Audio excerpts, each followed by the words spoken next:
Hello everyone, welcome back to my channel Vani on Politics. I am Shivani and as you know this channel is specially for those students who are preparing for UGC NET Political Science, CUET PG, UPSC and other competitive exams. Plus अगर आप BA या MA students हैं तो ये videos आपके लिए बहुत beneficial हो सकती हैं। तो हमारा आज का टॉपिक है यूरोपियन यूनियन। यहाँ पे मैं आपको UGC NET पॉलिटिकल साइंस के सिलेबस के अकॉर्डिंग पूरी सीरीज प्रोवाइड कर। सो इससे पहले जितनी भी वीडियोस हैं वो इंटरनेशनल रिलेशन से ही रिलेटेड है। मैंने पूरी प्लेलिस्ट पहले ही बना दिया, वहां से जाके डायरेक्ट वीडियोस देख सकते हैं। तो विदाउट फर्दर डिले आज का टॉपिक स्टार्ट करते हैं। तो आज का टॉपिक क्या है? European union. क्या है आज का topic? European union. European union क्या है? एक रीजनल ऑर्गेनाइजेशन है। इससे पहले भी मैंने आपको 2-3 रीजनल ऑर्गेनाइजेशन करा दी हैं।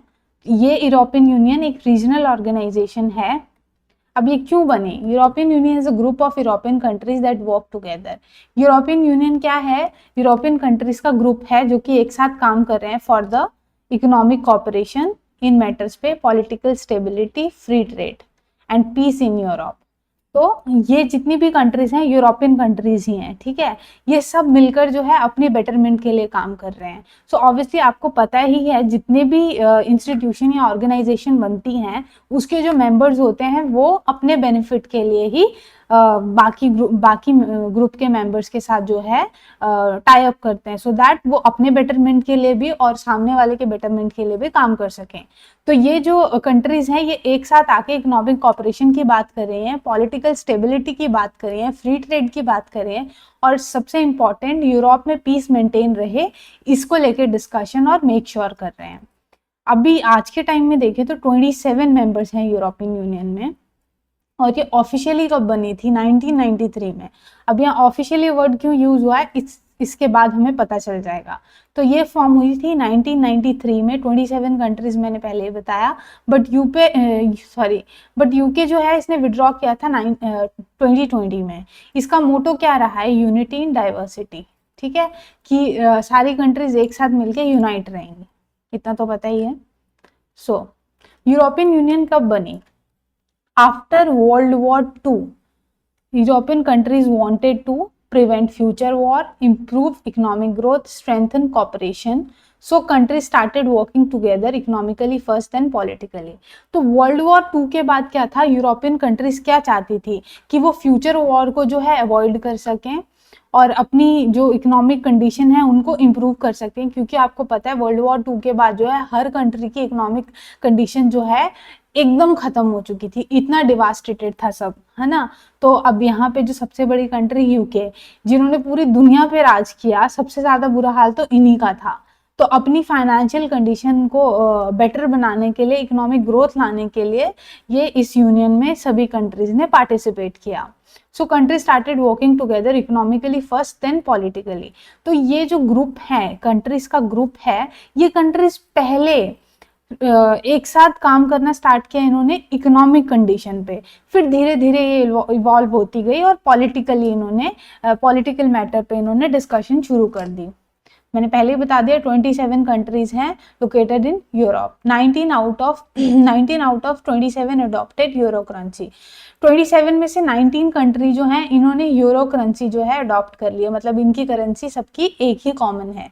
22 out of 27 open internal border visa free zone, मतलब कि 27 कंट्रीज में से 22 कंट्रीज ऐसी हैं जिन्होंने एक दूसरे के लिए जो है अपने बॉर्डर्स को फ्री कर दिया है। मतलब एक कंट्री से दूसरी कंट्री में ये जो लोग हैं वो वीजा फ्री ट्रैवल कर सकते हैं, लाइक हम अपनी कंट्री में ही ट्रैवल करते हैं वैसे ही वीजा की जरूरत नहीं पड़ेगी, सिर्फ पासपोर्ट चाहिए और आप ट्रैवल कर सकते हो। ओके, याद रखिएगा कि 27 में से 19 कंट्रीज हैं सिर्फ जिन्होंने यूरो करेंसी को अडॉप्ट किया है, और 27 में से 22 कंट्रीज हैं जिन्होंने अपने बॉर्डर्स को जो है फ्री कर दिया है, वीजा फ्री जोन कर दिया है, ठीक है। ये ऐसे क्वेश्चन जो हैं एग्जाम में पूछे जाते हैं, तो इन फैक्ट को याद करना जरूरी है।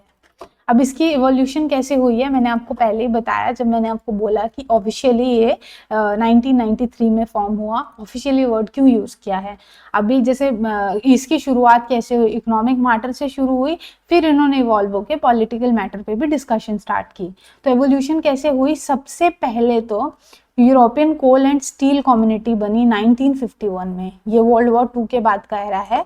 Started by 6 countries to control coal, steel and production together. ये जो है 6 कंट्रीज ने स्टार्ट किया था, 6 कंट्रीज ने स्टार्ट किया था to control coal and steel production, कि ये सारी कंट्रीज मिलके कैसे स्टील प्रोडक्शन और कोल का जो है कंट्रोल कर सकते हैं। उसके बाद आई treaty of Rome. Treaty of Rome आई 1957 में, created the European economic community EEC। इसमें 1957 में ये ट्रीटी साइन हुई, जिसमें यूरोपियन इकोनॉमिक कम्युनिटी जो है एस्टैब्लिश हुई, क्रिएट करी गई। अभी आप यहाँ देखोगे कि मोस्टली जो अभी तक हमने जो भी पढ़ा ये इकोनॉमिक मैटर से रिलेटेड है ना। मैस्ट्रिक्ट ट्रीटी 1993 में आई फिर, जिसने ऑफिशियली लॉन्च किया यूरोपियन यूनियन को। तो ऐसा है कि यूरोपियन यूनियन एकदम से नहीं बन गई कि कंट्रीज एक साथ आई और उन्होंने बोला ठीक है हमें एक ऑर्गेनाइजेशन की जरूरत है तो चलिए फॉर्म करते हैं, नहीं।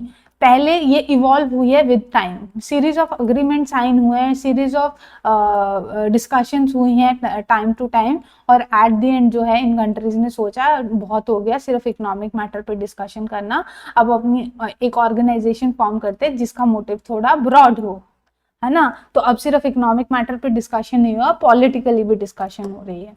मेन ऑब्जेक्टिव क्या है यूरोपियन यूनियन का, बता दिया मैंने। Economic cooperation, countries trade freely with fewer restriction, countries जो है ट्रेड कर सके फ्रीली, ठीक है, और उन पे ज्यादा रिस्ट्रिक्शन ना हो। मतलब जैसे हमने एक कंट्री से दूसरी कंट्री में ट्रैवल करना है या ट्रेड करना है या कोई भी ग्लोबल फैक्टर से देखें तो कुछ भी करना है तो बहुत सी रिस्ट्रिक्शंस होती हैं, है ना। विद इन कंट्री हमने कुछ करना है तो ज़्यादा इश्यूज नहीं रहते हैं, बट जब हम अपनी कंट्री से बाहर जाने की बात कर रहे हैं तो बहुत से इश्यूज हैं, बहुत से बोले प्रोटोकॉल्स हैं जिनको फॉलो करना पड़ता है। तो इस ऑर्गेनाइजेशन का यही मोटिव रहा है कि जो इसकी मेंबर कंट्रीज हैं वो जो है फ्रीली ट्रेड कर सकें, और अगर रिस्ट्रिक्शंस हैं भी तो थोड़ी बहुत हो, ठीक है। Free movement, citizens can travel, study, work, live in many EU countries easily। अब स्टूडेंट जो है, सिटीजन जो है, अगर उन्हें बाहर जाके पढ़ना है या घूमना है या रहना है, होता है ना कि आप वर्किंग वीजा पे जा रहे हो, आप एजुकेशनल वीजा पे जा रहे हो, तो इन मेंबर कंट्रीज ने मतलब वीजा फ्री जोन करके ऐसा कर दिया कि आप फ्रीली जो है एक कंट्री से दूसरी कंट्री में ट्रैवल कर सकते हो। पीस एंड स्टेबिलिटी के लिए यूरोप में जो है पीस और स्टेबिलिटी मेंटेन रहे, जैसे वर्ल्ड वॉर 2 हुई, दोबारा ऐसी कोई सिचुएशन ना आए उसको मेक श्योर करने के लिए।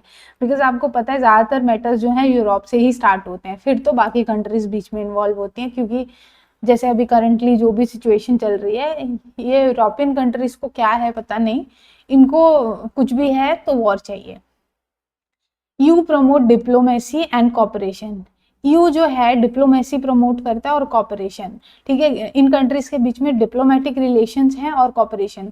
अब ऐसा है कि ये मेंबर कंट्रीज जो हैं सभी एक दूसरे से अग्री नहीं करेंगी मैटर्स पे, है ना, या ये नहीं बोलेंगे कि हाँ भाई आप जो बोल रहे हो सही है, आपने बोला तो हम करेंगे, और सामने बोल रहे ठीक है आपने करा तो। अब एक फैमिली में भी अगर 4 लोग रह रहे हैं तो चारों लोगों के अलग अलग ओपिनियन होंगे, ऑब्वियसली सभी एक दूसरे के ओपिनियन को तो एक्सेप्ट नहीं कर लेंगे ना, क्योंकि सबका अपना एक माइंडसेट है, एक पर्सपेक्टिव है जो अब वो सामने रखेंगे, है ना। फिर एट द एंड क्या होता है कि फैमिली की सबकी बात सुनी जाती है, उसके बाद जो सही चीज लगती है वो किया जाता है। फैमिली ही नहीं, कहीं पे भी देखो, कोई भी ग्रुप है, क्लासरूम है या कुछ भी है, डिस्कशंस होती हैं, सब कुछ होता है, उसके बाद एक कंक्लूजन लाया जाता है। वैसे ही इसके जो मेंबर कंट्रीज हैं, जरूरी नहीं है इनके बीच में बहुत स्ट्रॉन्ग बॉन्ड है, सभी एक दूसरे से बहुत खुश हैं, सबको एक दूसरे, सभी जो है एक दूसरे को बहुत प्यार से रख रहे हैं, ठीक है हम तो भाई बहन हैं, जैसे भी हैं एक साथ हैं, नहीं, इनके बीच में डिप्लोमेटिक रिलेशन है। ये लोग अपने बेटरमेंट के लिए या सामने वाले के साथ वैसे रिलेशन बनाते कि ठीक है यार इसको ये चाहिए तो हम कर देते हैं, क्योंकि इसमें हमारा भी फायदा है, आज हम इनकी हेल्प करेंगे तो कल को ये हमारी हेल्प करेंगे। ये डिप्लोमेटिक रिलेशन है, तो मतलब ये कंट्रीज साथ में आके जो है कॉपरेशन के थ्रू जो है काम करती हैं, ठीक है, जरूरी नहीं हमेशा अग्री करेंगी। Human rights and democracy, human rights को लेके यहाँ बात होती है। Member state are expected to follow democratic values, और इसके जो मेंबर नेशन नेशंस हैं, मेंबर्स हैं, उनको जो है डेमोक्रेटिक वैल्यूज को जो है अडॉप्ट करना पड़ता है और फॉलो करना पड़ता है। चलिए नेक्स्ट स्लाइड पे। Before EU existed, European integration develop through 3 communities. जब तक ईयू जो है नहीं था, उससे पहले यूरोप कैसे एक साथ काम करता था? 3 कम्युनिटीज के through.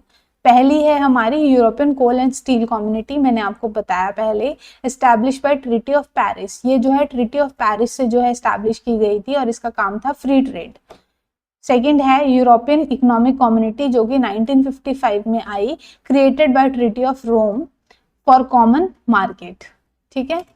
European atomic energy community 1957, known as Euratom, established by Euratom Treaty, ठीक है, to create market for nuclear power in Europe। तो न्यूक्लियर पावर को एक दूसरे को जो है टेक्नोलॉजी से अवेयर कराना, एक दूसरे की हेल्प करना इस मैटर में, ये इसलिए बनी थी। ठीक है। These organisation gradually emerge and evolve in the European Union in 1993 through the maastricht treaty. तो एक सीक्वेंस बता दिया मैंने आपको, बार बार बोल रही हूँ कि एवोल्यूशन के थ्रू जो है ये कम्युनिटीज या ग्रुप्स जो हैं धीरे धीरे इवॉल्व होकर एक ऑर्गेनाइजेशन बना रहे हैं। तो फर्स्ट ग्रुप क्या है? European coal and steel community, ये ट्रीटी ऑफ पेरिस से आया। European economic community treaty of Rome से आया। Economic atomic European atomic energy community 1957 में आई। और ऐसे ऐसे करके इस सीक्वेंस से लास्ट में maastricht ट्रीटी जो है साइन हुई, यूरोपियन यूनियन की फॉर्मेशन हुई। तो अब मैंने आपको ये इतना कुछ बता दिया, इसमें आपको क्या याद रखना है? इनकी डेट्स याद रखनी है और ये किस ट्रीटी से आई हैं ये याद रखनी है। क्या इनके नाम है, क्या इनकी डेट है और किस ट्रीटी से इनकी फॉर्मेशन हुई और इनका क्या मोटिव था। ठीक है। चलिए हम नेक्स्ट स्लाइड पे।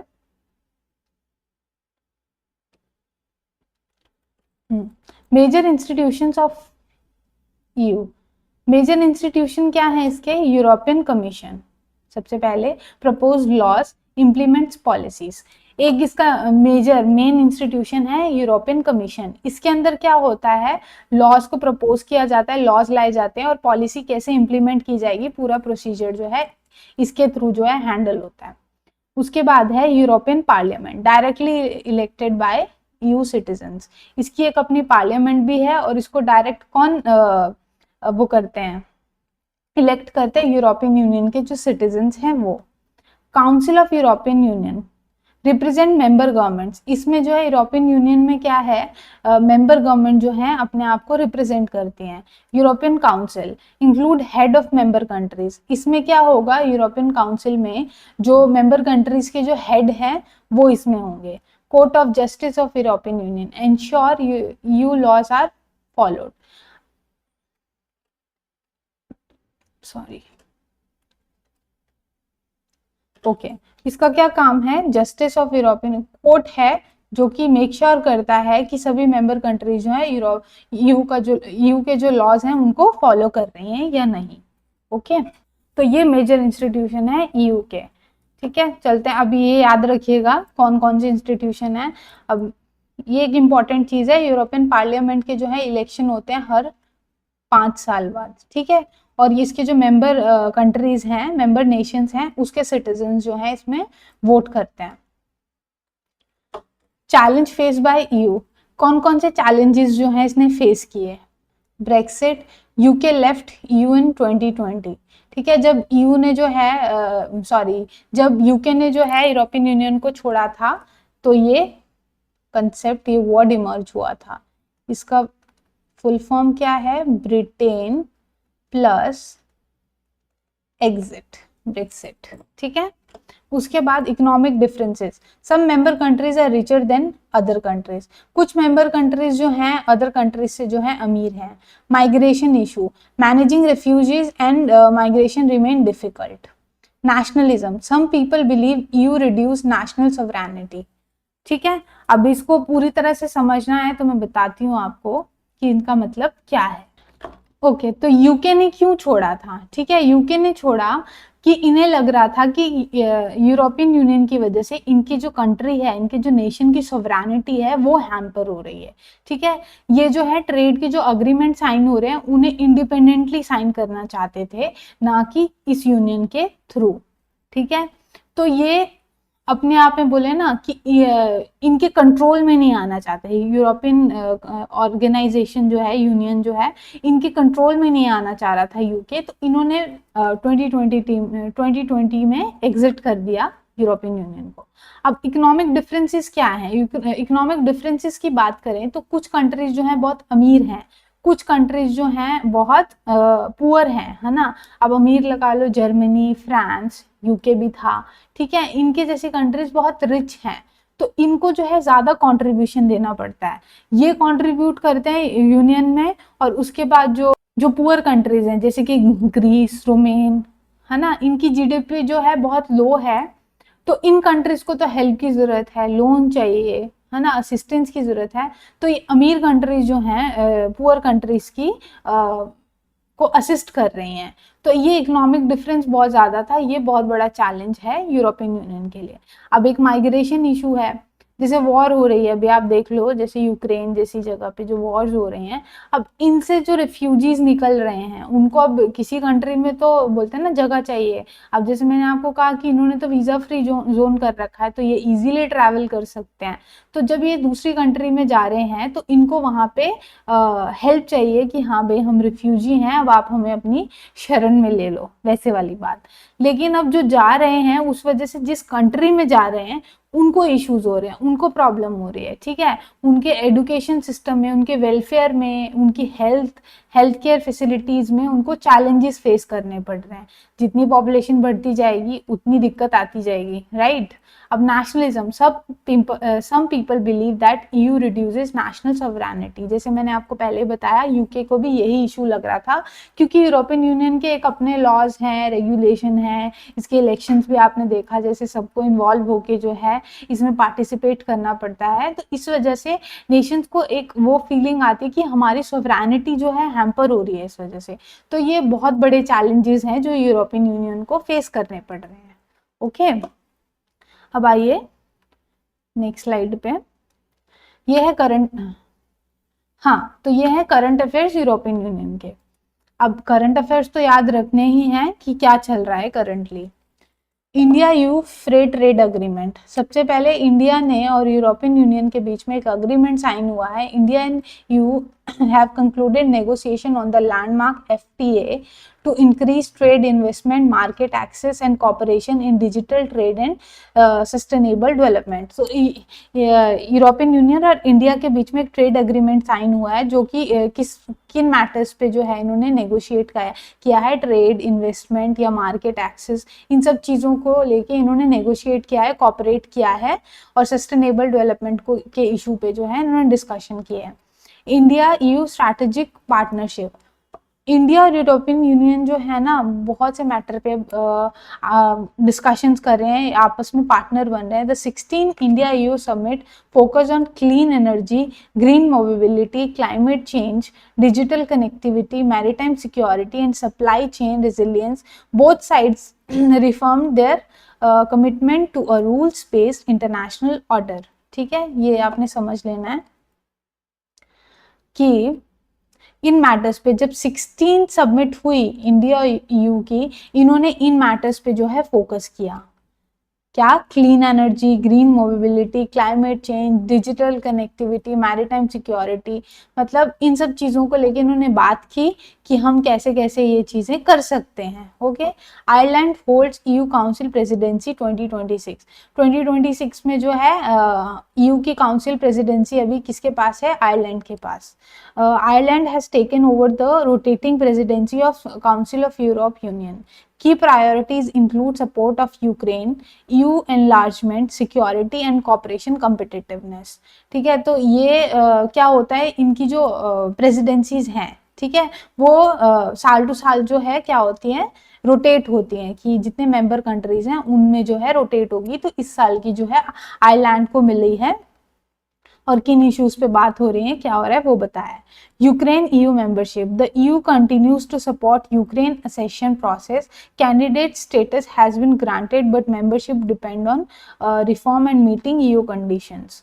तो ईयू जो है पूरी तरह से यूक्रेन को सपोर्ट कर रहा है, जो करंटली जो है दुनिया में चल रहा है। EU economic competitiveness, EU is introducing reforms to strengthen the single market, promote capital market union, digital euro and reduce regularity barriers to boost global competitiveness. Economic competency, EU की economic competencies की बात हुई है, तो ये अभी currently चल रहा है यूरोपियन यूनियन में।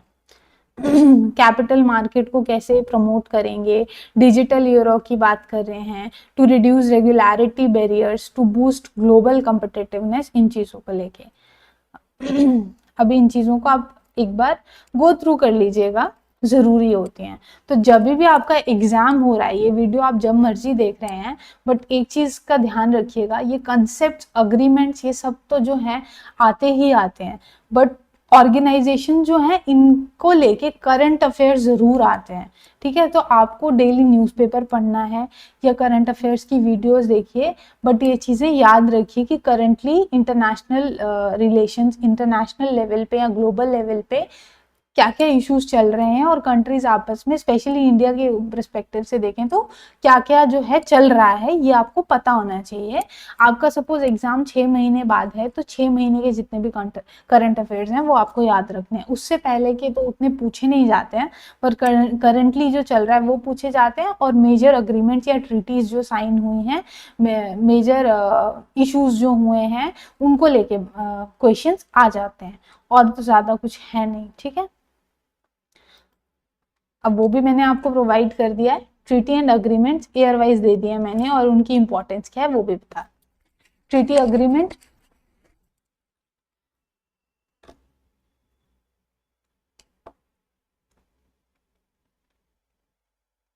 ठीक है। ट्रीटी ऑफ पेरिस, सबसे पहले ट्रीटी ऑफ पेरिस की बात करेंगे, 1951 में आई। एस्टैब्लिश यूरो कोलन, ये हम पीछे पढ़ चुके हैं, अभी हम बस ये देख लेते हैं कि कौन सी ट्रीटी कब आई है। पहली ट्रीटी ऑफ पेरिस, फिर ट्रीटी ऑफ रोम 1957 में आई, इसने यूरोपियन इकोनॉमिक कम्युनिटी को जो है इस्टेब्लिश किया। सिंगल यूरोपियन एक्ट 1986 में आया, introduce the single market and expanded majority voting. Maastricht treaty, इसके थ्रू ही यूरोपियन यूनियन जो है फॉर्म हुआ था officially. Introduce European citizenship and pave the way for euro currency. सबसे ज्यादा जरूरी यही है याद करना। Okay, Amsterdam treaty 1997, strengthen justice, home affair and citizens right. उसके बाद ट्रीटी ऑफ 2001 में आई, reform EU institution to prepare for eastern enlargement. Lisbon treaty आई 2007 में, और 2009 में जो है इफेक्टिव हुई। Increase efficiency, created the president of European Council and high representation for foreign affairs. इसके बाद आई शेंगेन अग्रीमेंट 1985 में, remove internal border check among participating European countries. उसके बाद आई शेंगेन कन्वेंशन 1990 में, implemented the Schengen agreement through common visa and border rules। तो जो Schengen agreement में जो बातें हुई थी उनको जो है इम्प्लीमेंट किया इस कन्वेंशन से। कॉमन वीज़ा की बात हुई, बॉर्डर रूल्स को लेके जो है वो सब चीज़ें इम्प्लीमेंट हुई। यहाँ आपको आई गेस दिख नहीं रहा होगा, मैं थोड़ा सा खुद को रिमूव कर देती हूँ, या थोड़ा सा मूव कर देती हूँ इस कॉर्नर पे। ओके, साथ में लास्ट में है विड्रॉल अग्रीमेंट 2020 में, जिसमें यूके ने जो है एग्जिट किया यूरोपियन यूनियन को and set the term of withdrawal. ठीक है, इसके बाद बहुत सी कंट्रीज के मन में आया कि हम भी छोड़ते हैं, और बहुत रिफॉर्म्स आए यूरोपियन यूनियन में, बहुत से चेंजेस आए। यूके जैसी सबसे बड़ी कंट्री जो है यूरोपियन यूनियन की पार्टनरशिप को छोड़ देती है। तो इसी के साथ आज की वीडियो यहीं खत्म होती है। आई होप ये टॉपिक आपको अच्छे से समझ में आ गया होगा। अगर आ गया है तो please like, share please like, share and subscribe my channel. और अगर आपको इस टॉपिक के रिलेटेड या पिछले मेरे जितने भी पढ़ाए हुए टॉपिक्स हैं उनके रिगार्डिंग कोई भी इशू है तो आप कमेंट सेक्शन में मुझसे पूछ सकते हैं और मैं वहाँ पे आपको आंसर कर दूंगी।